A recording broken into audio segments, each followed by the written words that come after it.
artificial y los distintos sectores productivos. Por supuesto, eso genera también aspectos de cómo concebir el trabajo, cuáles pueden ser los nuevos puestos de trabajo que pueden abrirse y no verse a la inteligencia artificial como una suerte de desplazamiento. Para hablar sobre esta materia tenemos a Juan Carlos Araujo, periodista de La Fuente Tecnológica, creador de contenido audiovisual de Paradigma Hoy. Juan Carlos, bienvenido, estás en 2+2 y te pregunto, en este momento de 2024, ¿cómo se encuentra, digamos, la inteligencia artificial y hasta dónde podría decirse que no hay un desplazamiento o sí lo hay respecto a las actuales fuentes de trabajo que conocemos en el mundo? Buenos días, Andrés. Lo que estamos viendo ahorita es una aceleración de un proceso que hemos venido experimentando desde hace ya 8 años, ponte poco más, que es el tema ya de la transformación del trabajo precisamente por la automatización y la inteligencia artificial. Ya en 2016 la Universidad de Oxford había advertido que 40% de los oficios que conocíamos entonces iban a desaparecer debido a este fenómeno. Y bueno, yo siempre me pongo la contraparte, ¿no? La Universidad de Duke también en 2016 dijo lo siguiente, que 80% de los niños que están en primer grado iban a terminar trabajando en oficios que no se han inventado todavía. Y es aquí donde podemos poner el énfasis, ¿no? Porque si bien la inteligencia artificial ha hecho, por ejemplo, cosas que he estado viendo yo, que he estado siguiendo los discursos en la Asamblea General de las Naciones Unidas, que están utilizando inteligencia artificial para traducción de los discursos. Tú ves el discurso de Giorgia Meloni, la presidenta italiana, que ella lo dijo en perfecto italiano, pero tú lo escuchas en español con su propia voz. Con alguna que otra imprecisión, sí, pero ya lo puedes escuchar en español y en su propia voz.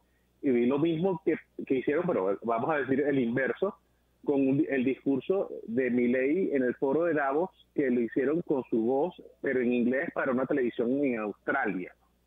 Estamos viendo, este es uno de los tantos fenómenos que estamos viendo, en que la inteligencia artificial está, bueno, aquí los traductores simultáneos están corriendo por su plata, pero no van a desaparecer de todo, porque entre todo el trabajo de la inteligencia artificial todavía está bastante crudo, aunque vienen cosas mucho más interesantes de las cuales podemos hablar a continuación, ¿no?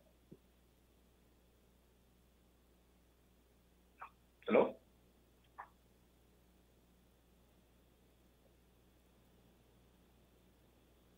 ¿Aló? Juan Carlos, ¿me escuchas? Ajá, ahora sí te escucho. Ok. Disculpa que nosotros estamos transmitiendo yo estoy en Cartagena de Indias y entonces, bueno, a veces hay un delay en la conexión.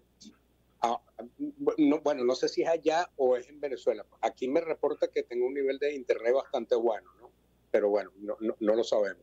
En todo caso, te iba a preguntar, Juan Carlos, fíjate que mencionas que los empleos que vayan a ocupar estos niños que están iniciando la edad escolar en este momento. Entonces, en ese sentido, un poco dentro de lo que hay en la literatura, de lo que hay en las discusiones, ¿qué oficios podría decir que no que van a desaparecer, pero que se van a ver redimensionados? Mira, podemos empezar desde el oficio del campesino como tal. Hemos estado viendo avances importantes en el área agropecuaria, tanto en la predictibilidad de los cultivos como el monitoreo de los cultivos. Vamos a ver que el campesino del futuro va a ser un muchacho sentado en una computadora con 4 o 5 monitores manejando un ejército de drones. Así va a ser el campo del futuro. Y en el futuro próximo. No estamos hablando máximo 20 años. Por ejemplo, los oficios. Sí, ahorita en la cotidianidad venezolana, ¿qué has visto tú sobre el uso de la inteligencia artificial en el día a día? Por ejemplo, las madres o los padres con los niños en edad escolar, en lo que tiene que ver con oficios básicos, como mencionas esto de redacción de los discursos. ¿Dónde estás viendo tú en qué profesiones obviamente las tecnológicas, pero qué otras profesiones están incorporando de manera acelerada las distintas aplicaciones de inteligencia artificial? Para mí la de mayor impacto ahorita es la medicina. Hace poco más de un año, la Sociedad Cancerosa de Venezuela presentó un dispositivo de colonoscopia asistido por inteligencia artificial que tenía la información de cerca de 4 millones de casos de cáncer de colon. Juan Carlos Araujo, quien nos estaba hablando sobre la inteligencia artificial. Juan Carlos, ¿nos escuchas? Ajá, ahora sí, sí, el delay y el rancho de banda nos sabotean un poco la cuestión, pero bueno, ahí vamos. Sí, ajá. No, estaba el tema, para mí, el oficio de mayor impacto en Venezuela es la medicina.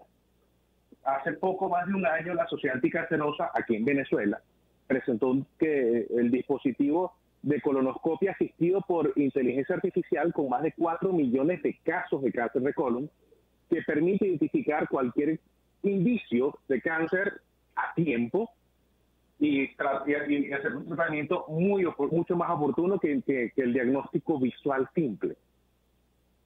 Eso por un lado.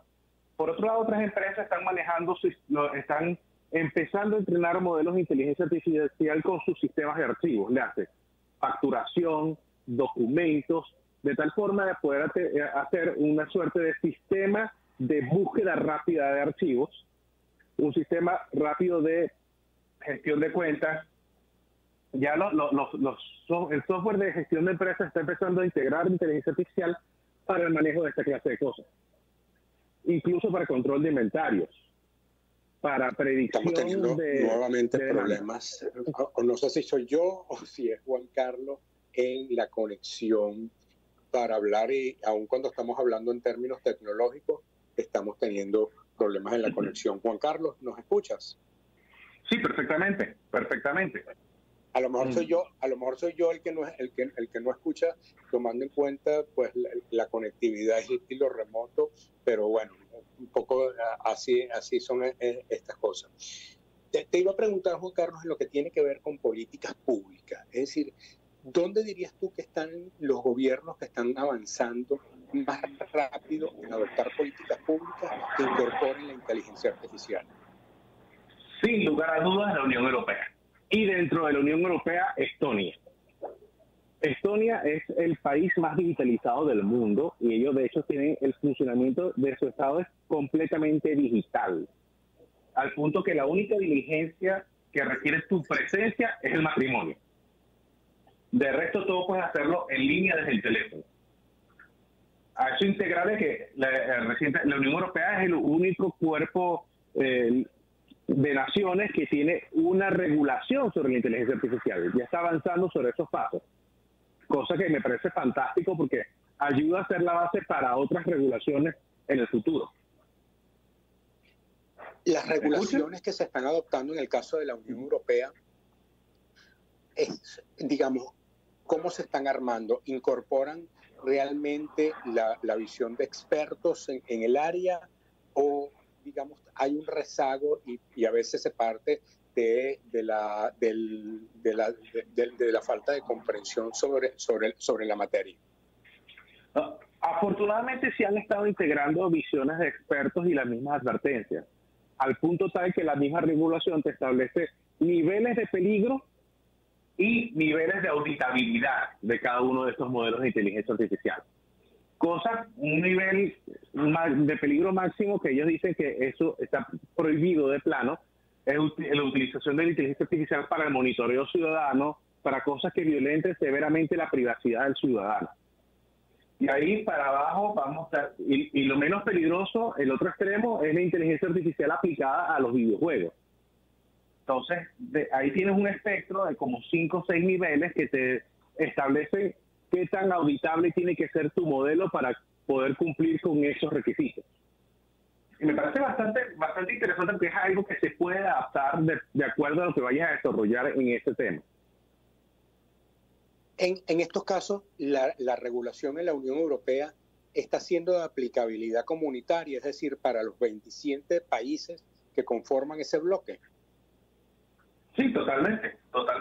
Esa ha sido la ventaja de este tipo de regulaciones, que ha sido no solo un consenso entre la parte política y los expertos, sino que también ha sido un consenso entre los 27 miembros.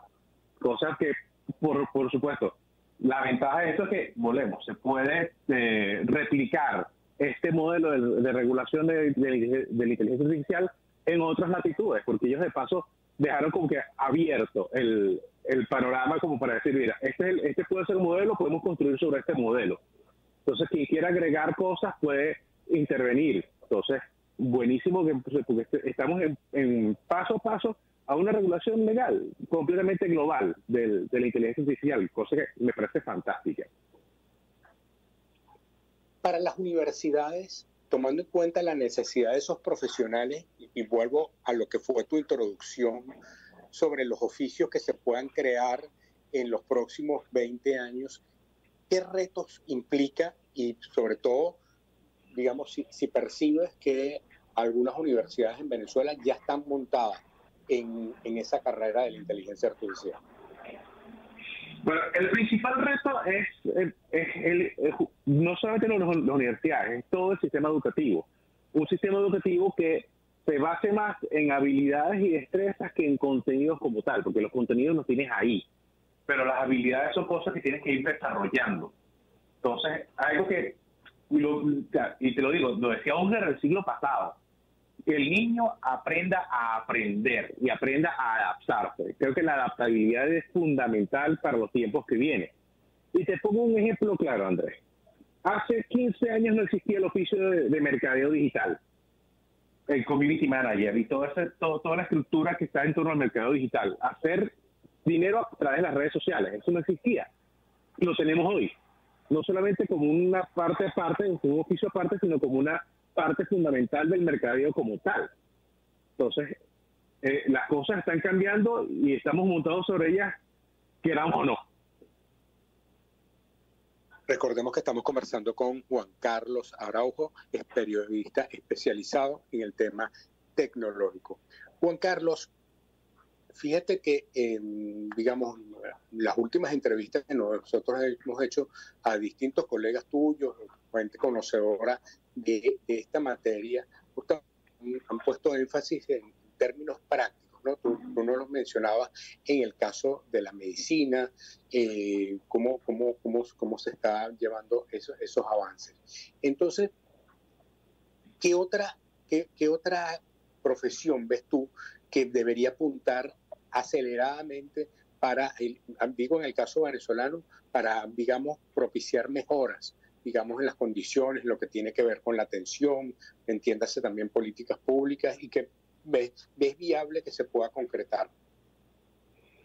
Mire, yo parto, si vamos incluso a políticas públicas, yo parto de cosas como el catastro municipal. Todo el sistema de archivos del catastro de un municipio, que es casi que la memoria histórica del municipio, traducida a inteligencia artificial, facilitaría muchísimos trámites. Entonces, es meterle en la inteligencia artificial al sistema de archivos para agilizar las burocracias y reducirlas. Y hacerlo el trámite mucho más fácil, porque a fin de cuentas, tanto la inteligencia artificial como algo más global, la transformación digital de las organizaciones, parte del ciudadano, del cliente, de la persona a la que se atiende. Buscar la forma de hacerlo más fácil para las personas. Entonces, tienes aquí ejemplos de modelos muy rudimentarios de inteligencia artificial que son los chatbots que tenemos en tanto la atención telefónica, tanto te pongo el ejemplo de Simple TV, por algo muy rudimentario. Ir a cosas mucho más avanzadas que permitan brindar soluciones más allá de un guión predeterminado.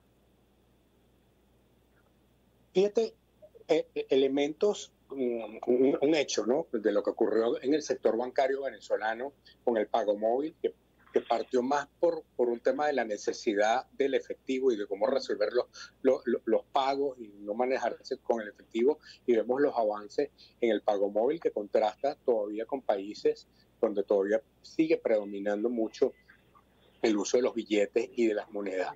En ese sentido, en el caso venezolano, ¿cómo percibes tú la población en general? Y no te hablo solamente de la gente joven, sino la gente ya de mayor edad. ¿Los ves proclive, digamos, ¿Es tan cierto que el venezolano le gusta la tecnología independientemente de la edad o ves algunos rezagos o brechas generacionales? Veo rezagos con brechas generacionales bastante importantes. Entre otras cosas, aunque tengo mis padres aquí que están en sus 70 y 80 respectivamente. Pero además de eso, en ciertos sectores que se niegan a cambiar a pesar de que hay soluciones de pago, particularmente el transporte público.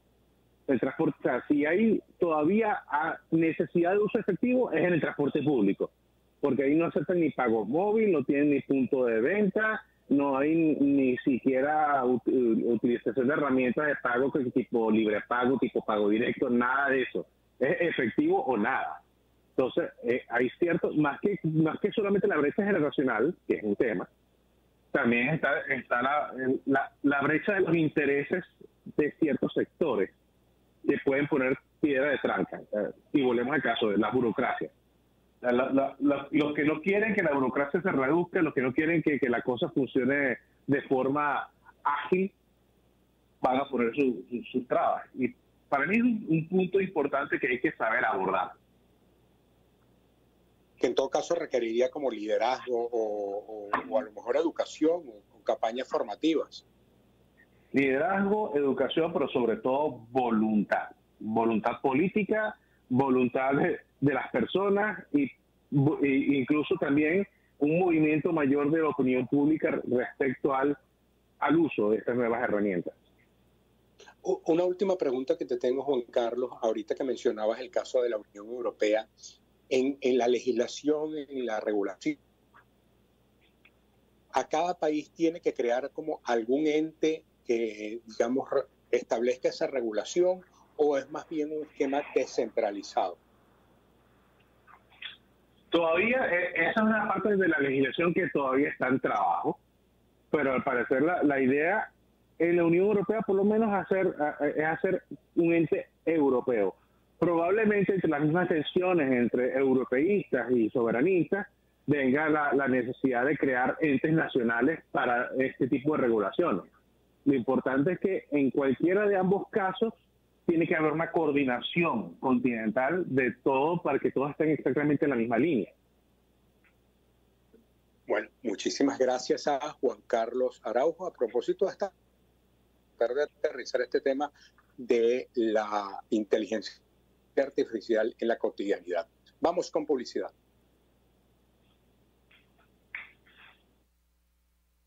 PowerGold es el bocadito masticable más innovador del mercado, pues actúa de manera efectiva contra pulgas y garrapatas en perros durante 12 semanas continuas. Es el preferido de los perritos porque es muy sabroso al